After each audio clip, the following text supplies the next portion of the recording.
Hello दोस्तों, स्वागत है आपका अपने यूट्यूब चैनल फ्रेंड्स गाइडलाइन पर। और आज हम लोग देखने वाले हैं सीटीपी पेडागोजी शिक्षा मनोविज्ञान का एक बहुत ही इंपॉर्टेंट चैप्टर, जो सीटेट में तो एक क्वेश्चन रहता ही रहता है। कोई भी स्टेट का टेट हो उसमें क्वेश्चन रहता है, ठीक है।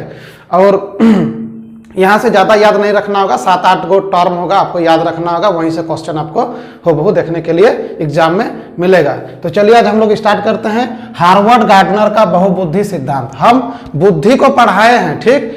और एक कारक सिद्धांत कौन दिया था? बी ने। 2 कारक स्पेयरमैन, 3 कारक स्पेयरमैन, वो यूपी टेट का एग्जाम में आया था। देखिए कहीं कहीं क्या हुआ था कि एग्जाम हुआ था तो क्वेश्चन पेपर ले लिया गया था, कहीं कहीं क्वेश्चन पेपर नहीं लिया गया था, तो उस क्वेश्चन पेपर को हम जुगाड़ करके आपको क्वेश्चन को दिखाएंगे, ठीक है। तो हम जितना पढ़ाए हैं उस चैप्टर आप देखिएगा जब क्वेश्चन कराएंगे कि आया था कि नहीं आया था एग्जाम में, आता ही है, ठीक।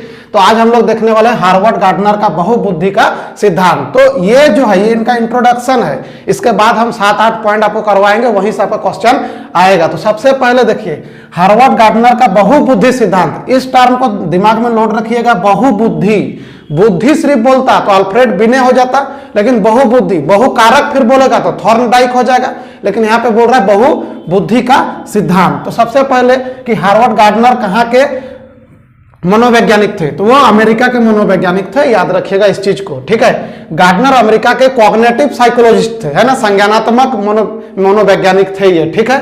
ये किससे प्रभावित थे? पियाजे से, ब्रूनर से, एरिक्सन से, ये से प्रभावित थे, इसलिए इनको कॉग्निटिव साइकोलॉजिस्ट ये थे, ठीक है। इनसे पहले सभी लोग क्या मानते थे कि बुद्धि सिर्फ एक ही प्रकार का होता है ना। इनसे पहले हार्वर्ड गार्डनर से पहले सभी लोग मानते थे कि बुद्धि एक ही प्रकार का होता है, और जिसके द्वारा हम किसी भी विषय वस्तु को अगर आपको समझना है तो उसे या आप याद कर सकते हैं या किताबों के द्वारा पढ़ सकते हैं, है कि नहीं। क्योंकि बोला याद कर लीजिए, रट लीजिए, उस टाइम उस तरह का मानसिकता था। लेकिन बाद में क्या हुआ, या किताबों के द्वारा पढ़ सकते हैं, बाद में क्या हुआ, परंतु हार्वर्ड गार्डनर ने बताया कि किसी भी चीज को समझने या समझाने के कई अलग अलग तरीके हो सकते हैं। इसे ही गार्डनर का बहुबुद्धि का सिद्धांत कहते हैं। इन्होंने बहुबुद्धि की सर्वप्रथम बात अपनी पुस्तक, इस बात को याद रखिएगा, बोलेगा कि बहुबुद्धि का सर्वप्रथम बात किस पुस्तक पर रखा गया था? तो फ्रेम्स ऑफ माइंड में रखा गया था। यह क्वेश्चन आपसे पूछ सकता है। ये पियाजे, एरिक्सन, ब्रूनर आदि मनोवैज्ञानिक से क्या थे? प्रभावित थे। अलग अलग मतलब होता है कि मान लेते हैं कोई हीरो है, हीरोइन है, तो उनमें कौन सा बुद्धि होगा? कोई मैथमेटिशियन है तो उनमें किस टाइप का बुद्धि होगा, है कि नहीं। कोई राजनेता है, उनमें किस टाइप का बुद्धि होगा। तो इस टाइप को हम लोग चलते हैं कि देखेंगे कि कितना टाइप का बुद्धि होता है। चलिए आगे देखते हैं हम लोग क्या कि गार्डनर सबसे पहले, वहां तक तो इंट्रोडक्शन था, ठीक है। यहां से इंपॉर्टेंट क्वेश्चन आपका स्टार्ट हो जाता है कि गार्डनर सबसे पहले कितना टाइप का बुद्धि को दिए थे, ठीक। तो 7 प्रकार का बुद्धि सबसे पहले क्या बोले कि 7 प्रकार का बुद्धि कितना है? 7 ठो है, ठीक है।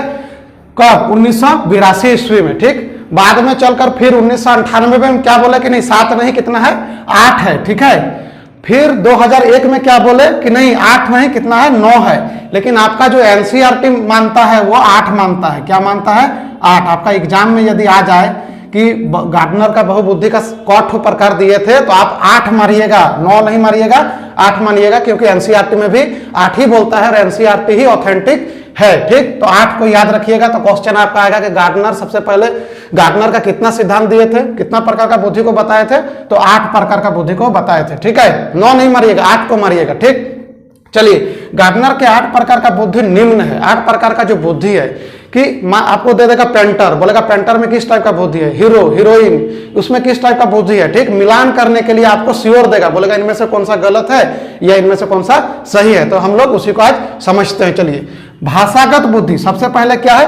भाषागत बुद्धि, लिंग्विस्टिक नहीं, इसके अंतर्गत ऐसे व्यक्ति आते हैं जिनके अपनी भाषा प्रभाव और अपनी बात को किसी के समक्ष रखने की क्षमता हो, है ना। सब आदमी भाषण नहीं दे सकता है। देखिएगा बड़ा बड़ा 30 मार खान सब स्टेज में चढ़ने के बाद हालत खराब हो जाता है। वो वही दे सकता है जिसमें उस क्या है, भाषागत बुद्धि का उसमें क्वालिटी हो, है कि नहीं, वही दे सकता है। तो उसके अंतर्गत कौन कौन आते हैं? कवि आते हैं, लेखक आते हैं आदि। ये सब किस में आएंगे? भाषागत में आएंगे।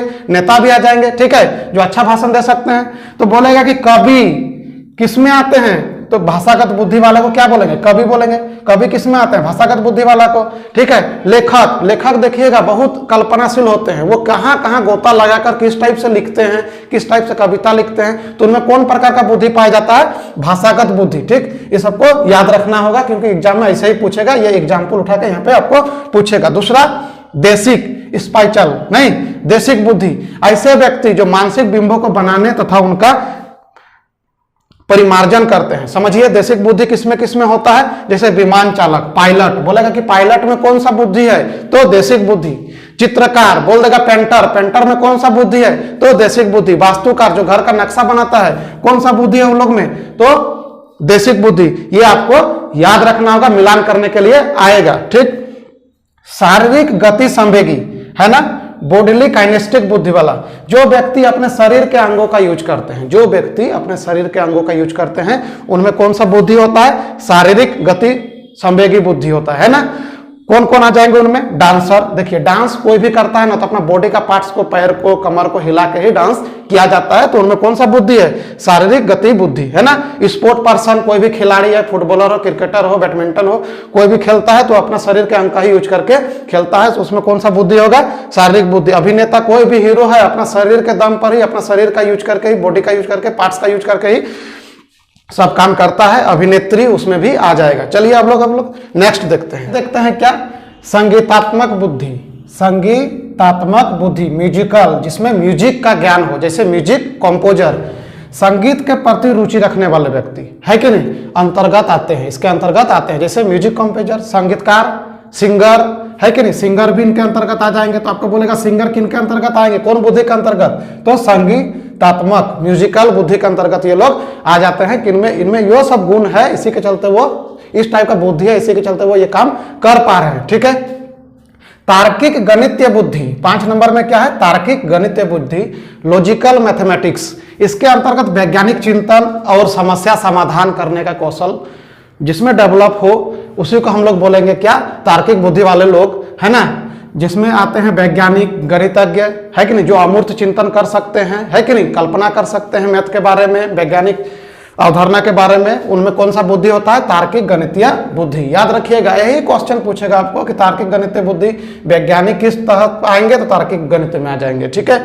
अंतः व्यक्तित्व है कि नहीं, अंतः, देखिए यहाँ पे विसर्ग लगा हुआ है, अंतः व्यक्तित्व। इंट्रा पर्सनल, याद रखिएगा, इंट्रा, ये देखिए इंट्रा है ना, पर्सनल, इस प्रकार के व्यक्ति खुद के बारे में अधिक जानने वाले होते हैं, है ना। दूसरों के बारे में नहीं जानेगा अधिक, खुद के बारे में, उसको बोलेंगे इंट्रा पर्सनल व्यक्ति, जो खुद के बारे में जानेगा, जो होता है दार्शनिक, फिलोसफर, धर्म नेता, वो खुद के बारे में सबसे ज्यादा जानते हैं। बोलेगा धर्म नेता कौन से बुद्धि में आ जाएंगे? तो अंतः व्यक्तिक, इंट्रा पर्सनल। इंग्लिश टर्म कभी चेंज नहीं होता है, हिंदी टर्म चेंज हो जाता है, इसलिए इंट्रा पर्सनल याद रखिएगा आप। ठीक है। अंतर व्यक्तिक, दोनों में कंफ्यूजन कीजिएगा। देखिए ये इंटरपर्सनल है, यह इंट्रा पर्सनल है। तो अंतर व्यक्तिक, इस तरह के व्यक्ति जो दूसरे के बारे में सोचते हैं, दूसरों के व्यवहार के बारे में अध्ययन करते हैं, उस आदमी को हम लोग क्या बोलेंगे? अंतर व्यक्तित्व बुद्धि वाले लोग। ठीक है। जैसे psychologist, neuro consultant, neuro physician, आप कभी जाइएगा न्यूरो फिजिशियन के बाद ना, तो आप में क्या चल रहा है आपके अंदर, वो हुबहू आपको बता देगा आपके अंदर में क्या चल रहा है। तो उसमें किस टाइप का बुद्धि है? अंतर व्यक्तित्व, इंटरपर्सनल, है ना। दूसरों के बारे में, दूसरों के व्यवहार के बारे में वो अध्ययन पढ़ा हुआ है, इसलिए आपको वो बता पा रहे हैं। ठीक है। लास्ट जो है हमारा क्या है? 8 नंबर, प्रकृतिवादी, है ना, नेचुरलिस्टिक, नेचुरलिस्टिक, है ना। प्रकृति के बारे में अधिक जानकारी जो रखते हैं, उन्हीं को बोलेंगे हम लोग इस टाइप के बुद्धि वाले लोग। उसमें कौन कौन आ जाएंगे? किसान आ जाएंगे, पर्यटक आ जाएंगे, शिकारी आ जाएंगे, है कि नहीं। तो इनमें कौन टाइप का बुद्धि है? तो प्रकृतिवादी बुद्धि। ये आप एकदम क्या होता है, 4 बार 5 बार वीडियो को देखिए, आपका दिमाग में सेट हो जाएगा, नोट्स बना लीजिए, यहीं से ये सब क्वेश्चन आएगा। इसके बाद आपको पेडागोजी बहुत इजी लगने लगेगा। आई होप आपको वीडियो बहुत अच्छा लगा। यदि अच्छा लगा तो आप अपने दोस्तों के साथ शेयर कीजिए। मिलते हैं हम लोग नेक्स्ट वीडियो में।